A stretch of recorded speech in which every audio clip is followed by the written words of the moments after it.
Bonjour et bienvenue, je suis Bruno Belmondo, artisan logiciel à la Société Générale. Aujourd'hui, je vais vous montrer le kata Movie Rental, qui est le kata que Martin Fowler utilise pour illustrer son livre sur le refactoring. Alors, je vais vous montrer de quoi ce kata est fait euh, et nous allons voir comment le dérouler.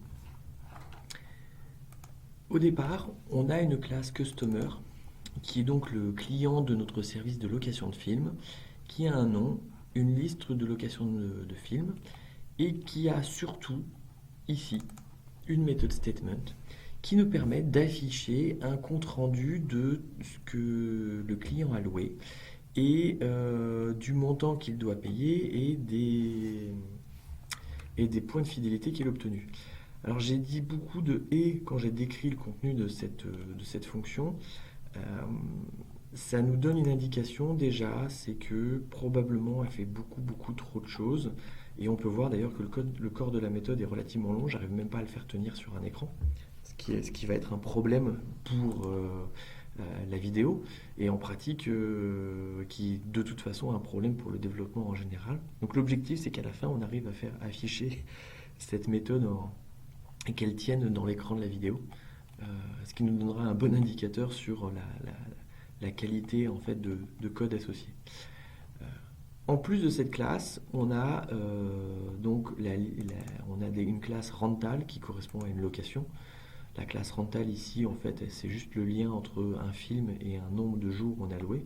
On voit qu'il n'y a absolument aucun contenu dans cette méthode, enfin dans cette classe. Et puis on a un classe movie qui a une sorte de film et qui, pareil, a absolument rien d'autre, enfin un titre, mais rien de bien sorcier. Donc si je résume, tout le comportement est dans la classe customer et dans cette fameuse méthode statement. Je vois que j'ai oublié de vous montrer quelque chose, c'est le kind of movie, qui est une petite énumération ici, qui nous permet de nous donner un type de film. Voilà. Donc comme tout kata de refactoring, voilà, là l'objectif est clair, hein, on veut nettoyer statement. En fait, ce que dit Martin Fowler dans son livre, c'est que son objectif est de faire son compte-rendu qui est actuellement du texte standard. Il veut le faire en HTML. Sauf que s'il le fait comme ça, il va être obligé de dupliquer la méthode statement et tout le traitement qui est lié. Donc on a envie de décorréler le traitement de la partie affichage, ce qui nous permettra de donc faire un deuxième affichage en HTML en réutilisant le traitement qui a été fait pour le premier affichage. L'objectif est relativement simple. Donc là, bien évidemment, nous n'allons pas faire l'affichage en HTML, mais par contre, on va faire tout le découpage qui est l'étape préparatoire.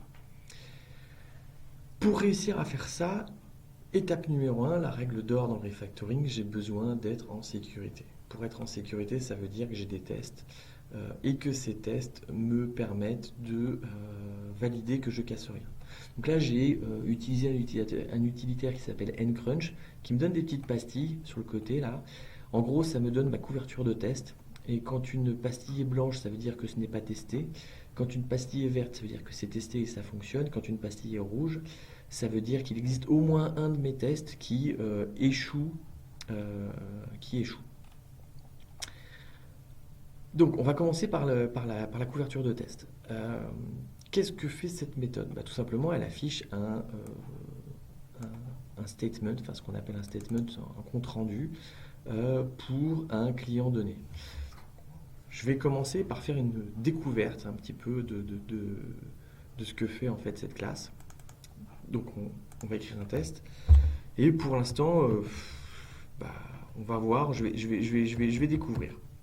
Donc, je me dis, ok, très bien, j'ai un customer. Donc, que j'ajoute.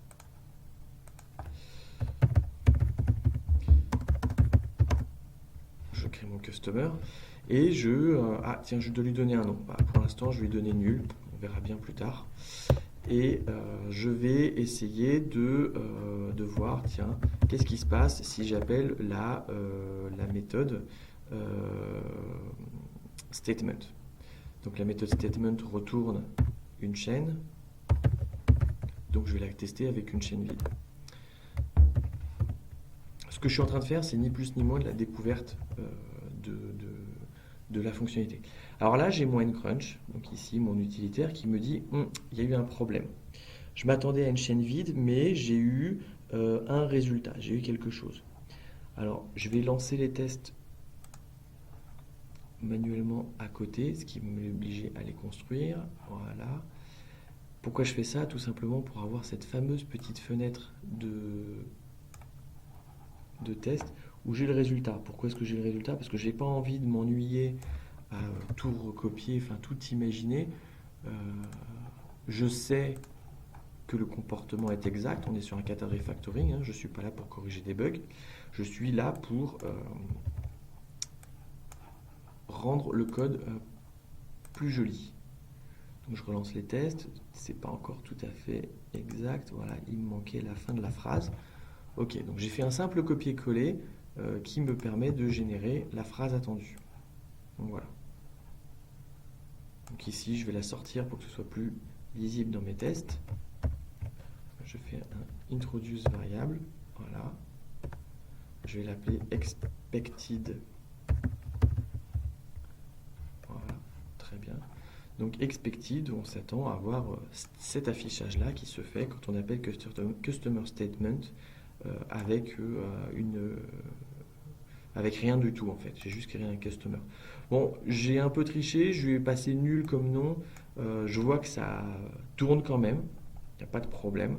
Le code fonctionne. J'ai réussi à faire passer mes tests verts ici, donc tout tourne. Je vais quand même lui donner un nom. Je vais lui donner Bruno. Voilà, pour que avoir quelque chose quand même de plus raisonnable.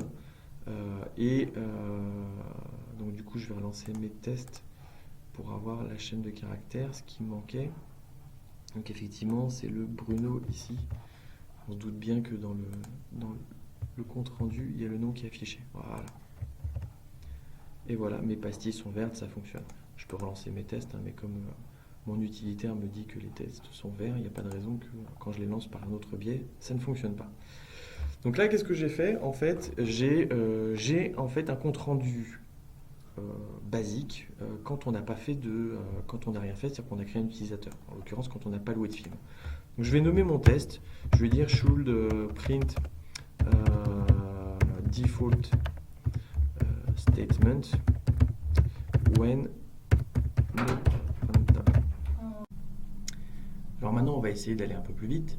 Donc on a notre premier test. On va essayer de faire un test similaire où cette fois-ci on va ajouter une location. Donc j'accélère un peu. Should print statement when a rental. Alors je vais dire, comme j'ai une petite idée de ce qui se passe derrière, je vais dire when renting a new release movie. Voilà. Donc customer, je vais lui dire customer, je vais faire ajouter un rental. Donc là, je rentre un rental. Ok. Et pour rajouter un rental, il faut que je donne un movie. Donc new movie. Hop. Donc le movie, il faut qu'il ait un titre. Donc je sais pas, on va dire Batman. Et un type de movie. Et donc j'ai dit new release, kind of movie, new release. Et ensuite, il faut que je lui donne un nombre de jours. Je sais pas, on va le louer pendant 5 jours. Ok. Donc, bien évidemment, je vais avoir ici un échec de mon test. Alors, je vais m'empresser de le lancer pour aller récupérer la sortie. Voilà.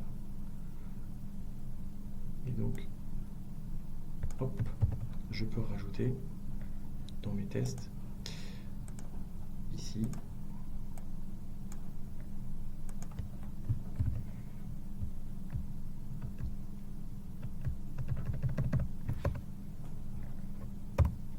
Voilà, je construis mes tests.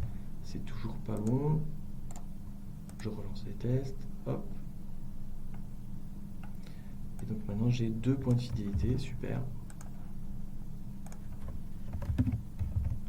Est-ce que ça passe? Ça suffit ce changement? Voilà. Le test est passé vert.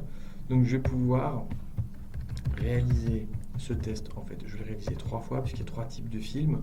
Et si je retourne dans la méthode Customer, on voit bien qu'en fait ici on a un switch sur le type de film. Donc j'ai envie de passer un petit peu partout pour bien tester. Donc il y a les New Release, il y a les Children Movie. Et je crois que le dernier, c'est Regular Movie. Hop, donc j'accélère un petit peu, je fais tous mes tests. Regular.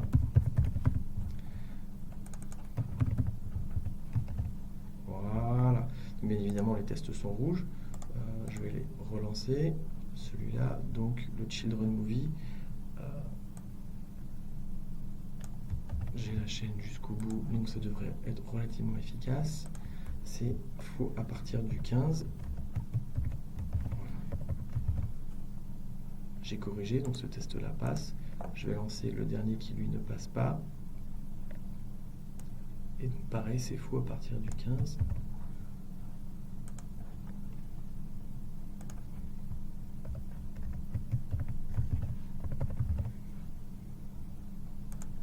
Super.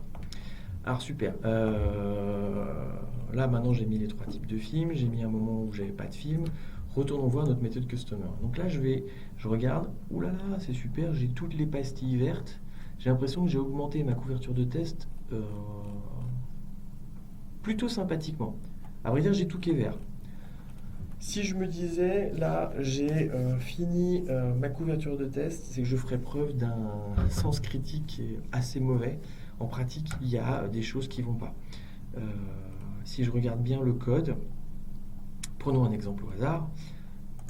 Un film de type régular, ici, j'ai un if qui dit si je le loue plus de 2 jours, alors le calcul change, il se passe quelque chose. J'ai loué mon film de mémoire 5 jours, donc je rentre bien dans cette condition. Mais quelque part, je dois tester le cas du else. Que se passe-t-il si je ne rentre pas dans cette condition? Là, le code ne me le montre pas, mais enfin, les pastilles vertes ne me le montrent pas, mais il y a un cas qui n'est pas testé. De la même manière, j'ai une boucle for each sur toutes les locations. Or, moi, j'ai jamais mis qu'une seule location. Donc, passer qu'une seule fois dans une boucle for, c'est pas bon signe. On risque d'avoir des problèmes. Par exemple, ici, j'ai une incrémentation. Là, aujourd'hui, si je remplace ce code par égal 1 au lieu de plus, mes pastilles sont toujours vertes. Je n'ai pas introduit de bug. Soi-disant. Pourtant, on sait très bien que j'ai introduit un bug. Si par contre, je fais plus égal 2, là, ça passe rouge. Donc, on voit bien que nos tests arrivent à repérer certains écarts, mais pas tous. Donc, qu'est-ce qu'il faut que je fasse? Et ce qu'il va falloir que je fasse, c'est que j'ai une approche un peu plus intelligente de mes tests. Je vais mettre un test avant chaque borne.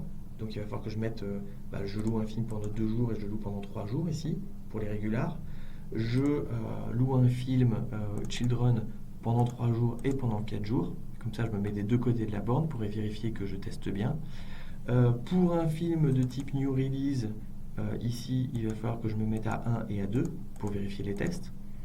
Et il va aussi falloir que je loue 2 films au moins pour passer dans la boucle for. Bon, voilà, je ne vais pas vous montrer tout ça en vidéo, je vais le faire à la main et je vous retrouve juste après. Donc voilà, je vous reprends, j'ai réécrit tous les tests. Donc en fait, c'est relativement simple. Là, je les ai repliés pour qu'on voit juste les énoncés. Si on résume, j'ai should print default statement when no rental, c'était notre premier test. Ensuite, should print statement when renting a new release movie. Donc ça, c'est le test que j'avais au tout début pour louer un film. J'ai changé sa durée pour qu'elle soit inférieure à la borne qu'on trouve dans le code derrière. Et j'ai rajouté un deuxième test qui est exactement le même, sauf que j'ai mis cette fois-ci la durée juste après la borne. J'ai fait ça pour les 3 types de films, donc New Release, Children, Regular. Et à la fin, j'ai rajouté un test où je loue au moins 2 films. Voilà. La couverture de code de l'autre côté n'a pas bougé. C'est-à-dire que j'ai toujours mes pastilles vertes partout, mais cette fois-ci, j'ai quand même le sentiment, la conviction même, d'avoir testé beaucoup plus le code. Donc si je refais mon test ici sur le plus plus, que je transforme en égal 1, voilà, j'ai au moins un test qui échoue. Donc ça valide que ma couverture de test est meilleure, ce qui n'était pas le cas avant. Pareil, je pourrais m'amuser à mettre un else et du code dans le else ici, sur les conditions, et vérifier que ce else est bien couvert. Voilà.